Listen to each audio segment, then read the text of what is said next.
The honourable member for Riverina. Thank you, Mr Acting Deputy Speaker. Jack Donoghue, Frank Gardner, Johnny Gilbert, Ben Hall, Ned Kelly, Dan Morgan, Andrew George Scott, alias Captain Moonlight, Frederick Ward, alias Captain Thunderbolt. All names from the 19th century, all bushrangers. They stole from other colonial Australians to feather their own nests. And we thought that they belonged back in the 1800s, but alas, the bushrangers ride again. They're on that side of the house and now they're coming to a bank account near you.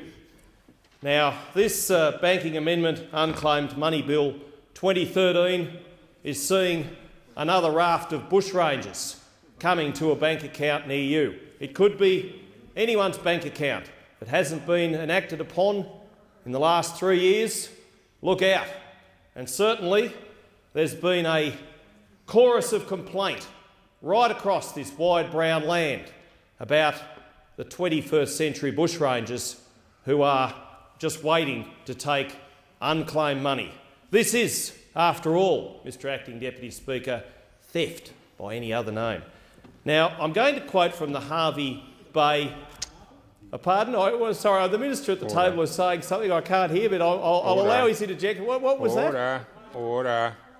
No, it's theft, and you know it's theft. The minister at the table, the member at the table knows that it is theft. The member for Blair has probably got examples in his own electorate. People who have had their bank accounts raided by this Labor government, and he has some explaining to do when they ring his office and say, Mr Newman, why are my bank accounts being taken by your government in the dead of night? It's not fair. He knows it's not fair.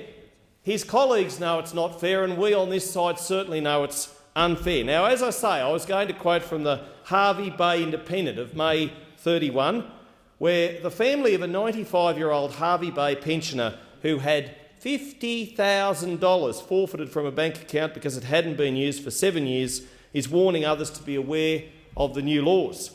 Craignish resident Jan Powell said she was shocked when she went to check on the status of an account her mother opened in 2002, established to pay for, wait for it, her own funeral costs, and found the balance had gone from $49,000 to what? What do you think it was? Absolutely zero. You're right. You are so correct, Member for Fort. It was absolutely zero. Mrs Powell said, I contacted the bank and after being shuffled around, I was told it was the federal government law that if an account had been inactive for 7 years, the money was forfeited to the government. So you can just imagine what people are feeling when these bank accounts, that's been reduced to a 3-year period. And I continue to quote Mrs Powell. I was furious and asked why my mother wasn't contacted and told it would be taken. She has another account with the ANZ Bank that she has her pension put into, so it couldn't have been too hard to track her down. This account was opened in 2002 after her husband died, and she saw the strain the funeral costs put on the family, so she wanted to save for her own funeral so this wouldn't happen again. Under Australian law, cheque or savings accounts that have been inactive for more than 7 years are forfeited to the Crown, and we've known that. But now it's down to 3 years. It's down to 3 years. Banks must, by March 31 each year, stop interjecting and listen, you might learn something. Deliver to the Treasurer a register of all unclaimed accounts worth $500 or more, which is then published in the Government Gazette. The Australian Securities and Investment Commission reports Queenslanders' pool of unclaimed money from dormant accounts is now more than $71 million. But this actual bill is going to mean that there could be a boost to the budget bottom line of almost $900 million. That's nearly $1 billion under a plan to transfer millions in unclaimed money to the taxman and the corporate regulator. And who is putting this in place? Is it Ned Kelly? Is it Johnny Gilbert? Is it Ben Hall? No, it's the Treasurer. It's the Prime Minister. It's this government who are 21st century bushrangers coming to a bank account near you, probably your bank account. Now, in a measure that has been, the government is going to collect an extra $675 million, and I'm quoting from the National Times of October 22, 2012. In a measure announced today, the government will collect an extra $675 million by lowering the threshold at which inactive superannuation accounts are automatically moved to the Australian Taxation Office. But why is this necessary, Mr Acting Deputy Speaker? Why is this necessary? Well, we all know it's necessary. Well, not really necessary, it's probably not quite the correct word to use, but we know that it's happening because this government can't manage its own finances, and it will do anything. It will stop at nothing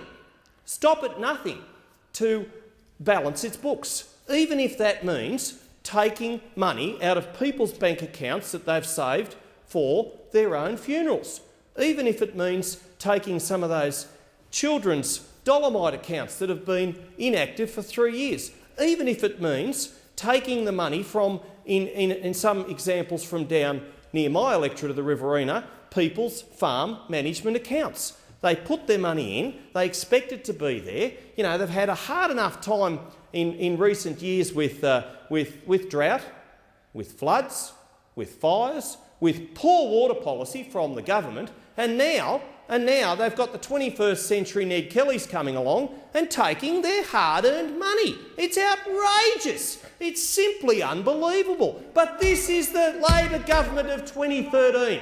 This is the, Ben Hall rides again. Never mind the Eugowra Rocks gold robbery, the stagecoach hold-up. This is classic bushranging in the 21st century.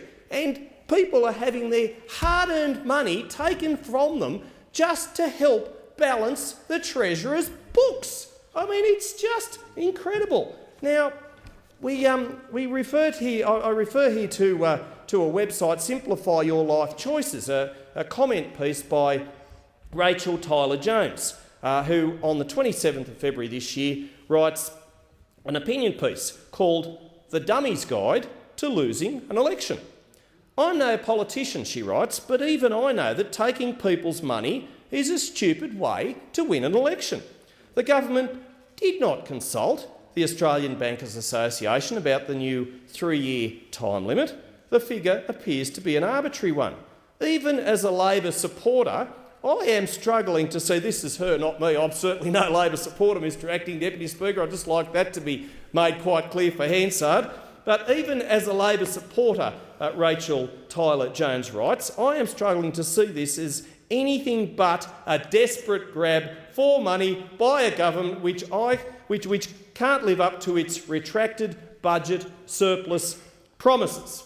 And we've just heard from the member for Bradfield describing this as ill-judged, chaotic, desperate, unseemly, ethically questionable grab for cash. He talked about the extraordinary provisions that this government has gone to raid people's, in some cases, life savings, to raid what some people have put away to pay for their own funerals, to raid farm bank accounts and to raid kids' Dolomite savings accounts. I mean, it is truly extraordinary.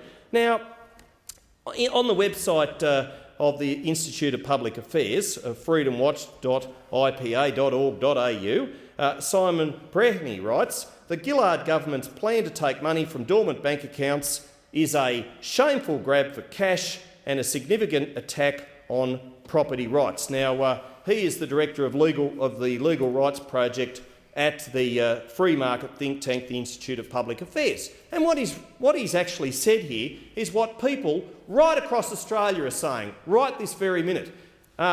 And they're not just coalition supporters, Mr Acting Deputy Speaker, they're Labor supporters. They're once rusted-on ALP voters, unionists who have also had their bank accounts raided by these modern-day Captain Moonlights, these modern-day Captain Thunderbolts. You know, they're not riding in on their horse or holding up a stagecoach or jumping through your window in the dead of night. They're coming through by stealth, coming to a bank account near you. And I would urge anybody listening, if they've got a dormant bank account that they've got their funeral payment savings tucked away if they've got a farm deposit management account, or if any kids who are still up at 20 past 8 this evening are perhaps watching this because the cartoons aren't on anymore, I would urge them to ask mum and dad to make sure they check their bank accounts, because the Labor government might be coming to take them. Now, that's a dreadful thing to say to the children. I certainly don't want to scare them, but it's the truth. It's the reality of the 21st century Ned Kellys we've got on the other side of the house. Now, Mr Brennan said people should be able to leave money in bank accounts for as long as they wish without the fear that the government might come along and steal it from them. To do so is an arbitrary acquisition of property by the government. Now, the 7-year clause has been in place for some time, but we've reached a new low now that this government has reduced that to 3 years. And why has it been reduced to 3 years? Simply to pay for the Treasurer's inefficiency. He's had 6 goes at getting the budget right. 6 goes, and how many times do you think that he's produced a budget deficit? Any guesses? He hasn't produced one single surplus. He's produced 6 out of 6 budget deficits. And when the election is held on September 14, if we on this side of the House are fortunate enough to get the faith of the people of Australia to vote for our side of politics to once again restore dignity to the Parliament and to govern Australia for the 44th parliamentary term, it is going to take 20 consecutive years over and above any surplus that the Howard government ever produced to make sure that the debt that this government has racked up is paid off. It's going to take 20 consecutive years above the highest surplus that the Howard government ever produced to pay for the debt that this mob has racked up. And that is shameful. That is shameful. And this raid on people's bank accounts is also shameful. To think that we in Australia, in this great country of ours, have to have kids and pensioners and hard-working Australians' bank accounts pinched, robbed, raided, taken, stolen, call it what you like, by people from the Labor side is just truly remarkable. It is a disgrace. We thought that the bushrangers belonged in the Edgar Penzig books. We thought that they belonged in Robbery Under Arms and those other great books and movies about the 19th century colonial Australia. But oh no, they belong again, and they're running the Treasury on the Labor side of politics. And it is truly a disgrace. We've got poor Jan Powell concerned about the missing $50,000 of her mum, who had tucked away the money to help pay for her own funeral. We've got farm management deposits being raided by, and the poor farmers who are under enough pressure as it is to try to make ends meet, enough pressure because there's never been a good public policy in the last 5 years from this Rudd-Gillard, possibly Rudd-again government. We've now got the kids' school bank accounts possibly under threat because they haven't had any activity in 3 years, and all this because the Treasurer simply can't add up. The Treasurer who comes out and says that he's going to produce a budget surplus. We've got the Prime Minister backing him up and saying, yes, we are going to produce a surplus. Over and over and over again, hundreds of times, the Prime Minister and her loyal deputy were on the record saying, we're going to produce a budget surplus. And what did we get in the last budget? Another deficit, more debt. And this, on top of all of that, we're now getting the kids and the pensioners and the hard-working business people of Australia and the families of Australia having their bank accounts pinched, robbed, taken by this government. It is simply a disgrace. People will not stand for this, Mr Acting Deputy Speaker, and nor should they. They shouldn't have to put up with this. This place should be the epitome of democracy. This government should be ruling for all Australians and showing that they care about the hard-working people's bank accounts, that they care about the Dolomite savings accounts, that they care about the funeral the funeral nest eggs for people, but they don't. They're just pinching it to make up for the Treasurer's absolute ignorance as to how he could possibly ever produce a budget surplus, which of course we the all honourable know is member's fiction. time has expired.